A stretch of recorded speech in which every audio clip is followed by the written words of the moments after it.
Hello दोस्तों, welcome to fundamental technical academy. आपको fundamental technical academy में आपका स्वागत है। आज की क्लास में हम लोग क्वेश्चन करेंगे, अर्थिंग के ऊपर क्वेश्चन करेंगे।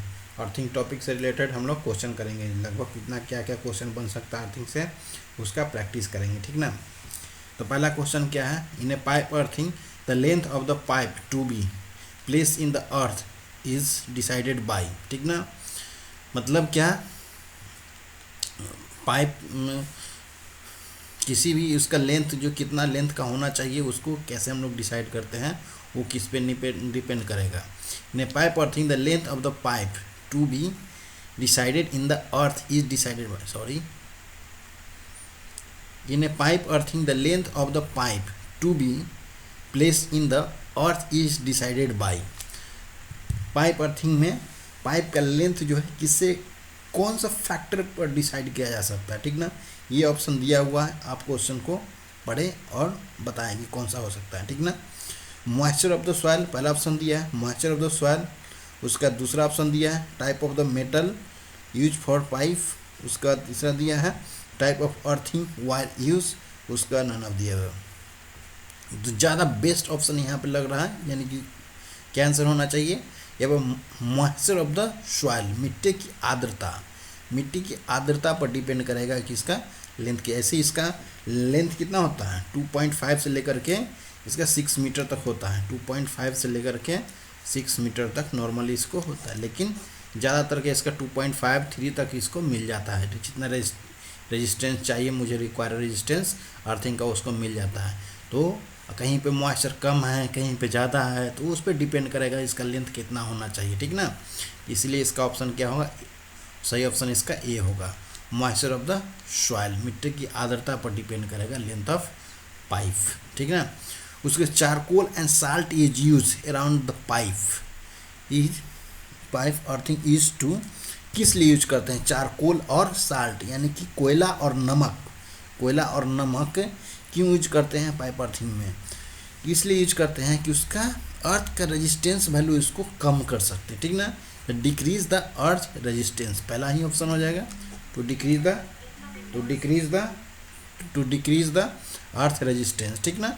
नमक और कोयला क्यों यूज करते हैं, तो डिक्रीज द अर्थ रेजिस्टेंस, ठीक ना। ये आपका पहला ऑप्शन होगा, सही आंसर यही होगा।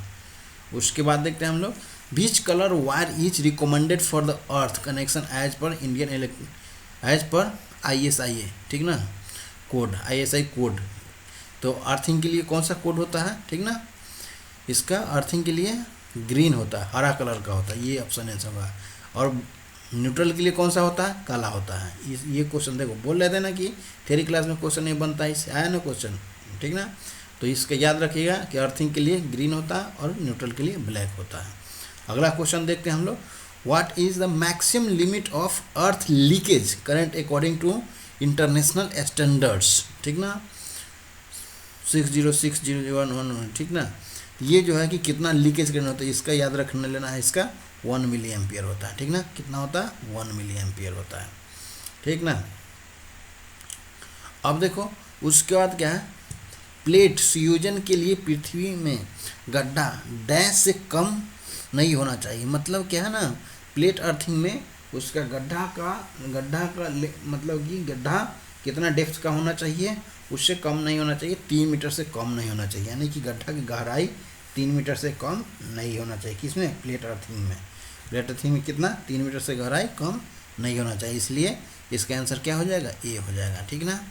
उसके बाद निम्न में से किसका संयोजन, यानी कि अर्थिंग, किसका भूयोजन, ठीक ना, यानी कि अर्थिंग बोलते हैं उसको, अर्थिंग की दृष्टि से महत्व है, ठीक ना। अर्थिंग मतलब पूछ रहा है ना कि अर्थिंग क्यों, मतलब अर्थिंग किस लिए यूज करते हैं, उसका किस लिए यूज किया जाता है, ठीक ना। मेन पॉइंट यही हो गया। तो इसका पहले दिया है क्या है, मानव जीवन और उपकरणों का बचाव के लिए, तो ये आंसर इसका ये हो जाएगा, ठीक ना। विद्युत प्रौद्योगिकी उपकरण ये तो नहीं होगा, मानक उपकरण का, मापक उपकरणों का बचाव, तो ये ज़्यादा ये है क्या, इसमें दोनों है, मानव जीवन और उपकरणों का बचाव, ठीक ना। ये इसके मात्र यांत्रिक उपकरणों का बचाव नहीं, मात्र यांत्रिक दोनों होना चाहिए इसका, ठीक ना। ये मानव और उपकरण दोनों है, इसलिए इसका बी इस सॉरी ए इसका परफेक्ट है। मतलब ये इक्विपमेंट का भी और मानव का भी बचाव के लिए अर्थिंग किया जाता है, इसलिए बेस्ट ऑप्शन इसका ए आंसर इसका सही होगा। ठीक ना, ध्यान से देखिए। उसके बाद अगला क्वेश्चन देखते हैं, किसी भू इलेक्ट्रोड से एक भवन की दूरी डैश से कम नहीं होना चाहिए। मतलब क्या ना, अर्थिंग और बिल्डिंग, जैसे सपोज मान लो कि ये एक बिल्डिंग है, ये बिल्डिंग है, ठीक ना, ये बिल्डिंग है, ये बिल्डिंग हो गया, ये अर्थिंग पॉइंट हो गया। तो इसका डिस्टेंस जो है ना कितना होना चाहिए, 1.5 मीटर होना चाहिए। 1.5 मीटर से कम नहीं होना चाहिए। आप लोग देखें तो क्या आंसर होना चाहिए इसका, ए आंसर इसका ए हो जाएगा। ठीक ना, उसके सभी के लिए डैश, मतलब कि किसके लिए डबल अर्थिंग का यूज करते हैं ये बताए थे ना। तो 3 फेज सिस्टम के लिए ना, 3 फेज सिस्टम जितना ही हैवी इक्विपमेंट होता है ना, तो उसके लिए हम लोग क्या होता है 3 फेज मतलब कि डबल अर्थिंग यूज करते हैं, जिसके क्या हो जाएगा, स्विच नहीं होगा, एमसीबी नहीं होगा, ज़्यादा इसका सुटेबल क्या है, इसका मोटर। ठीक ना, तो इसका आंसर क्या हो जाएगा, मोटर हो जाएगा। मोटर के लिए हम लोग डबल अर्थिंग यूज करते हैं। उसका निम्नलिखित दैनिक उपकरणों में, निम्नलिखित दैनिक उपयोग के उपकरणों में से किस का भू संपर्कन जरूरी नहीं होता है। मतलब कि अर्थिंग किस, इनमें से किस में अर्थिंग का ज़रूरत नहीं है। ठीक ना, इस किस में अर्थिंग का ज़रूरत नहीं है।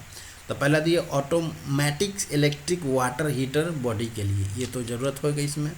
उसके बाद क्या है, प्लास्टिक बॉडी वाले फैंस के लिए। उसका गीजर में भी ज़रूरत होता है, प्रतिशत यानी कूलर में भी ज़रूरत होता है। तो इसका आंसर क्या हो जाएगा, बी, प्लास्टिक वाला में इसमें ज़रूरत नहीं होता। प्लास्टिक में कोई बॉडी अर्थिंग की ज़रूरत नहीं है, इसलिए इसका आंसर क्या हो जाएगा, बी आंसर इसका हो जाएगा। ठीक ना, इस वीडियो को देखने के लिए आपको धन्यवाद, थैंक यू वेरी मच। आपको कोई भी डाउट होता है तो आप कमेंट करें। ठीक ना, और कोई भी रिलेटेड इलेक्ट्रिकल से टॉपिक से रिलेटेड आपको डाउट है तो कमेंट करें, उस पर हम लोग वीडियो बनाएंगे। वीडियो देखने के लिए धन्यवाद, थैंक यू वेरी मच।